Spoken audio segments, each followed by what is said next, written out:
So for this project, we're going to be starting by creating a salt dough. I'm going to move on to my next step, which includes adding chocolate brown food coloring to the dough. Spread the dough on to the parchment paper, and then I'm laying another layer of parchment paper on top. And I'm using a rolling pin to roll it out. And then, like you would with cookies, you are going to use any kind of, cookie cutters that you want. I got a variety. I have, snowflakes, I have snowmen, I have gingerbread houses, and from there I am laying them all out on cookie sheets. So I'm using a cookie sheet, a nonstick cookie sheet with a spatula. Once I cut out each piece in whatever shape it is, I carefully place it with a spatula onto the cookie sheet. And I'm just going to repeat this process over and over until I have everything that I want for the project we're making. Now for this step, what we're going to be doing is we're going to bake our salt dough for 1 hour at 200 degrees.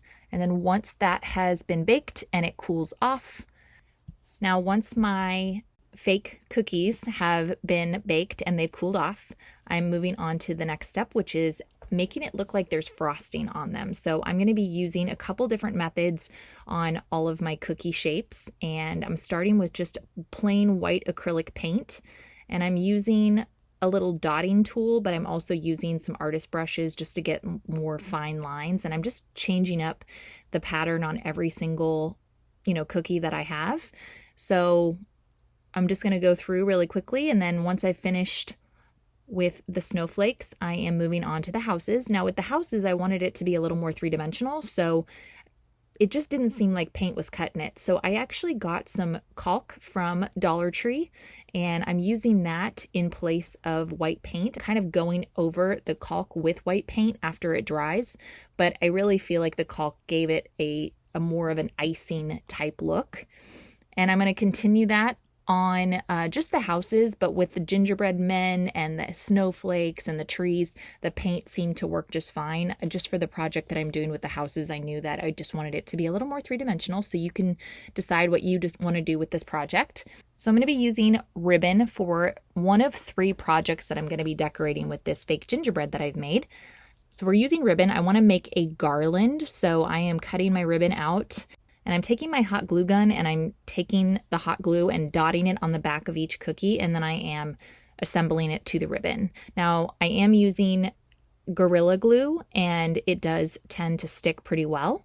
Just be careful, make sure not to burn yourself. And I'm keeping the parchment paper down just to kind of create a barrier so that it doesn't stick to the butcher paper backdrop that I have. And I'm kind of going in and just evenly spacing each of the cookies just to make it look unified and cohesive, but also, really showing off how each snowflake is different. And I'm going to keep going all the way through until I finish adding all of the snowflakes to my garland. So now what I'm doing is I'm taking a clear canister that I got off Amazon and some white sand that I got at Dollar Tree. So I'm pouring all the sand in. Now you could also use things like powdered sugar, you could use flour. Then you're just going to place the gingerbread men like I'm doing here. And I'm placing little trees, and then you can make as many of these as you want. I did get a set of 2 for these, and I'm really excited to place them in my home. So I'm taking a box that I got from an Amazon delivery, and I cut off the tops, like the flaps, and I'm taking my 3 houses that I made, and I'm going to be attaching them to the side of the box. And I'm going to be doing that as well with my hot glue.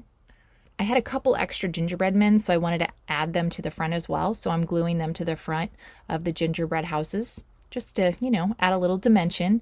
And I also decided to add a couple of the little snowflakes as well. I'm using some quilting batting to cover up my box. So I'm going to cut it to size, and then I'm using hot glue to assemble it to the box to make sure it's not going anywhere.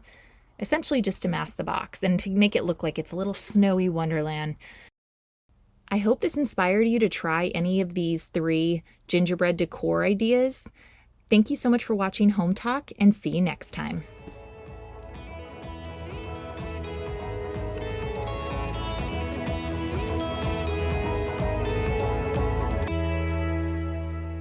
So we had this really large box, and this is the one I'll be using to start this project. So I flattened the box and opened it up to the inside and cut it into 2 sections. And I'll be using the bottom half down here where it is the least amount damaged.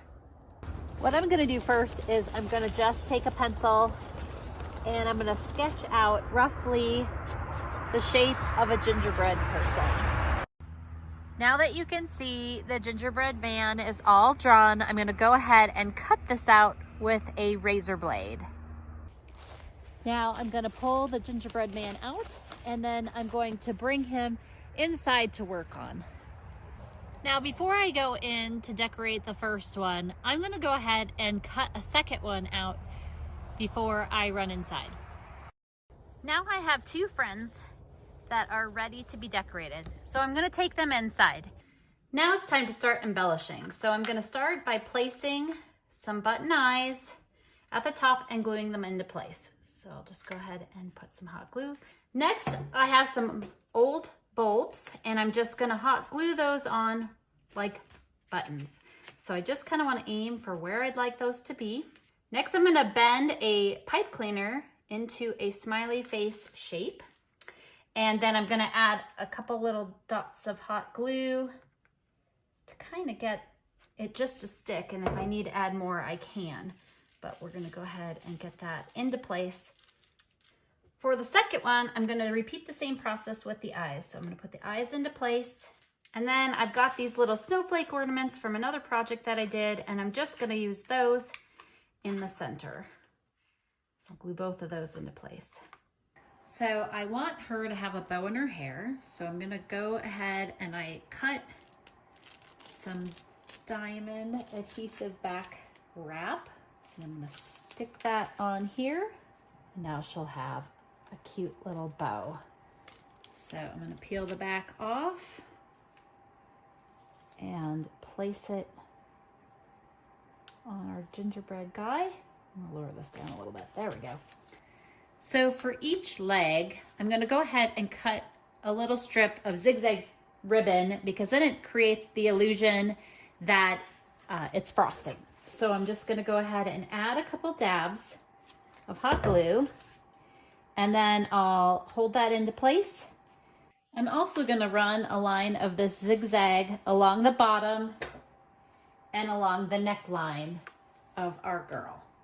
And then I'm also gonna take and finish lining the rest of her. So I want her dress to kind of be lined out. So I'll go ahead and finish that up. Here they are all finished, and you can embellish them any way you want to. And if you're not comfortable making them with cardboard because of the environment you live in, it's okay. You can make them out of poster board or foam core board, or there's lots of other possibilities. I hope this inspires you to make some gingerbread people of your own.